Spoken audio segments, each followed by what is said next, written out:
Wifi.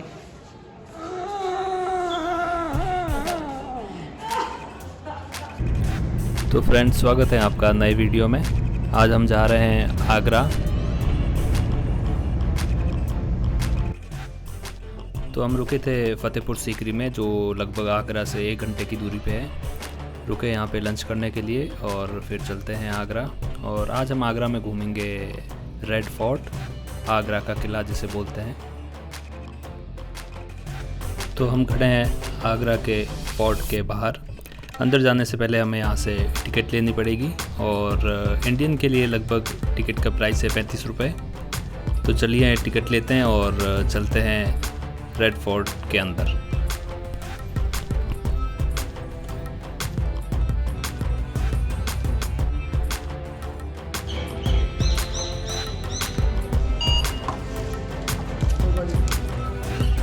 Fort के अंदर जाने के लिए 3 गेट बने हुए हैं। एक गेट जहां हमने टिकट चेक करवाए, सामने आप देख रहे हैं फोर्ट का दूसरा गेट, और उसके बाद हम देखेंगे अंदर जाने के लिए फोर्ट का तीसरा गेट।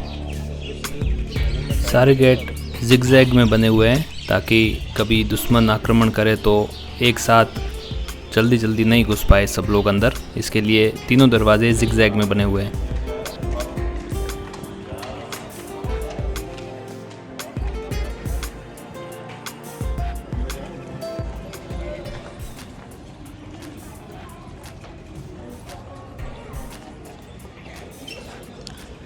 तो दोस्तों, हम आगरा में आए हैं रेड फोर्ट घूमने के लिए, आगरा का लाल किला। और हमारे साथ है हमारे मित्र धीरज जी। नमस्कार धीरज जी। नमस्कार। तो धीरज जी, बताइए हमें कुछ थोड़ा बहुत आगरा फोर्ट के बारे में। 1565 में इसको बादशाह अकबर ने बनाना शुरू किया था और टोटल 4 जनरेशन ने इसको अपने अपने टाइम में एडिट किया है, जैसे कि जहांगीर, शाहजहां, औरंगजेब। तो इसलिए इसको पूरा टोटल कंप्लीट होने में 95 ईयर्स लगा। पूरा जो 42.5 किलोमीटर के सर्कल में लेटर डी शेप, और इसको प्रोटेक्ट करने के लिए 2 मोट है, वाटर मोट और ड्राई मोट। एक क्रोकोडाइल्स के लिए, एक टाइगर्स के लिए, सब सिक्योरिटी के लिए होती है।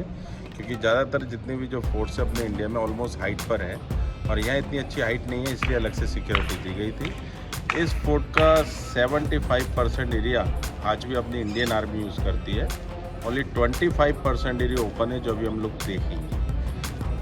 और जो 75% एरिया वो ऑलवेज आर्मी के लिए था, कि मीन्स कि पहले उधर मुग़ल आर्मी, फिर ब्रिटिश आर्मी, आज इंडियन आर्मी है। 25% एरिया ये मुगल्स का प्राइवेट रेसिडेंशियल और एडमिनिस्ट्रेशन एरिया था। तो जितने भी जो मेन ब्यूटीफुल प्लेसेस है वो इसी पार्ट में है, जो अभी हम लोग देखेंगे। ओके, तो दोस्तों आपने देखा था, जाना थोड़ा बहुत आगरा फोर्ट, रेड फोर्ट के बारे में। चलिए चलते हैं और दिखाते हैं आपको रेड फोर्ट आगरा का। जब कभी किले के ऊपर आक्रमण होता था तो सेना इसी रास्ते से अंदर जाती थी। सामने से बड़े पत्थर, गर्म पानी और गर्म तेल डाला जाता था, जिससे दुश्मन भाग खड़े होते थे।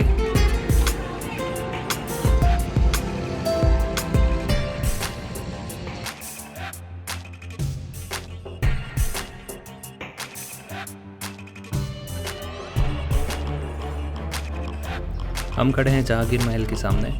जो आप ये सामने एक बड़ा पत्थर का टब देख रहे हैं, ये जहांगीर का बाथ टब हुआ करता था, जिसे उर्दू में जहांगीर हौज कहते हैं।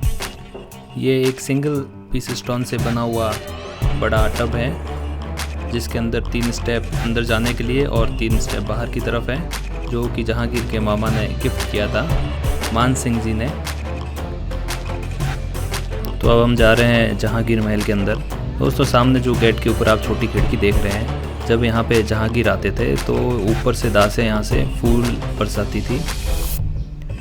और यहाँ पे भी आपको रास्ता जिगजैग मिलेगा, जो सेफ्टी के लिए बनाया गया है।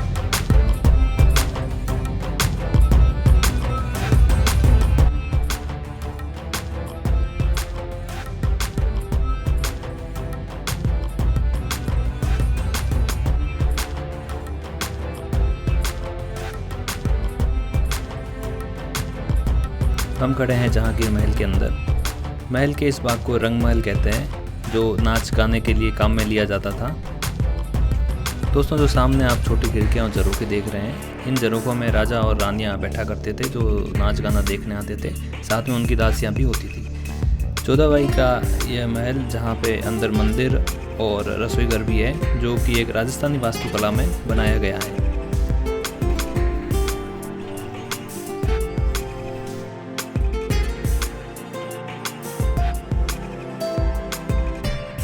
दोस्तों, आगरा के इस लाल किले में कुछ इमारतें आप संगमरमर की देखेंगे और कुछ भाग लाल पत्थर में बना हुआ देखेंगे। संगमरमर जो मार्बल में बना हुआ भाग है वो शाहजहां ने बनाया है और अकबर और जहांगीर के काल में शुरू से लाल पत्थर काम में लिया जाता था। जहां हम अभी खड़े हैं ये जहांगीर का समर पैलेस हुआ करता था। इसके ऊपर 2 अपार्टमेंट बने हुए हैं गर्मी के राहत पाने के लिए, और यहाँ से खिड़की में से आप सुंदर खूबसूरत ताजमहल भी देख सकते हैं और सामने देख सकते हैं आप यमुना नदी।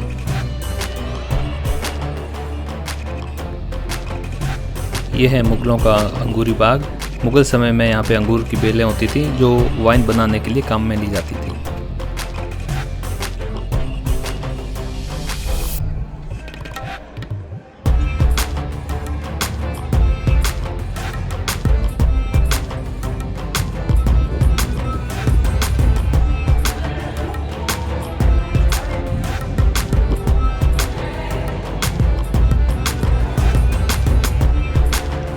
हम खड़े हैं खास महल के अंदर। खास महल शाहजहां और बेगम मुमताज़ का प्राइवेट रूम था। अंदर सोने और हीरों से पूरा सजा हुआ था। अंग्रेज़ों के समय में अंदर भूसा डालकर इसे जला दिया गया और सोना लूटकर ले गए। इसी कारण इसका रंग अंदर से पूरा पीला हो गया है। और यहाँ से भी आप सुंदर ताजमहल देख सकते हैं। शाहजहां के टोटल 14 बच्चे थे। 8 की मृत्यु हो गई थी और पीछे 6 में से 2 लड़कियां थी जिनका नाम था रोशन आरा और जहां आरा। जो आप सामने देख रहे हैं ये रोशन आरा का निवास स्थान था। वो यहाँ पे रहती थी। इसको पालकी महल भी कहते हैं। सामने हम देख रहे हैं शाहजहां की जेल। औरंगजेब ने अपने पिता शाहजहां को इसी जगह कैद किया था। ये किले की सबसे खूबसूरत जगह है जहाँ पे औरंगजेब ने अपने पिता को नज़रबंद किया था। पूरी दीवारें नगीनों से भरी हुई है।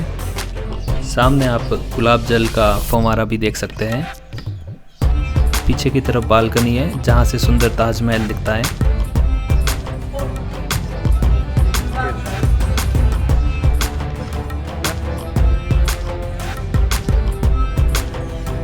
ये है दीवाने खास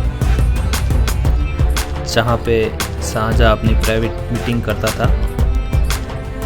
बारिश के टाइम में इसके अंदर मीटिंग हुआ करती थी। जब मौसम अच्छा होता था तो बादशाह और बाकी लोग इस खुले चौक में मीटिंग किया करते थे।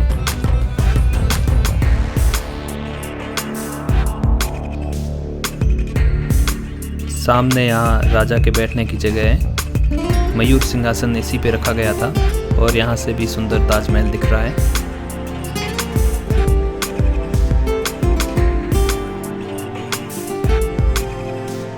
आप देख रहे हैं शाही हमाम। पानी सप्लाई यहीं से की जाती थी पूरे किले में। और आप देख रहे हैं एक अच्छा सा गार्डन। ये मीना बाजार यहीं लगता था।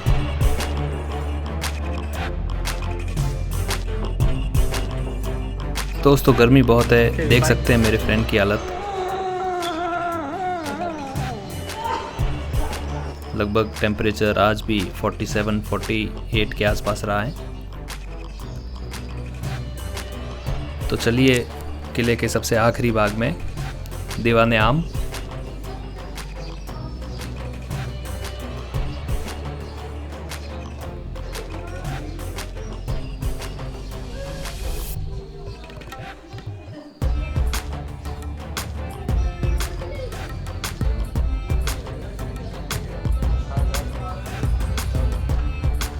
दोस्तों हम खड़े हैं दीवाने आम में जो इस किले का आखिरी भाग है।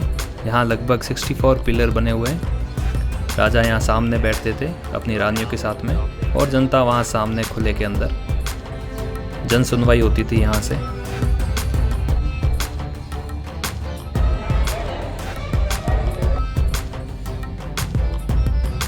तो चलिए दोस्तों आज के वीडियो में इतना ही। कमेंट्स करके ज़रूर बताइएगा कैसा लगा आपको आगरा का लाल किला। मिलते हैं अगले वीडियो में, तब तक के लिए धन्यवाद।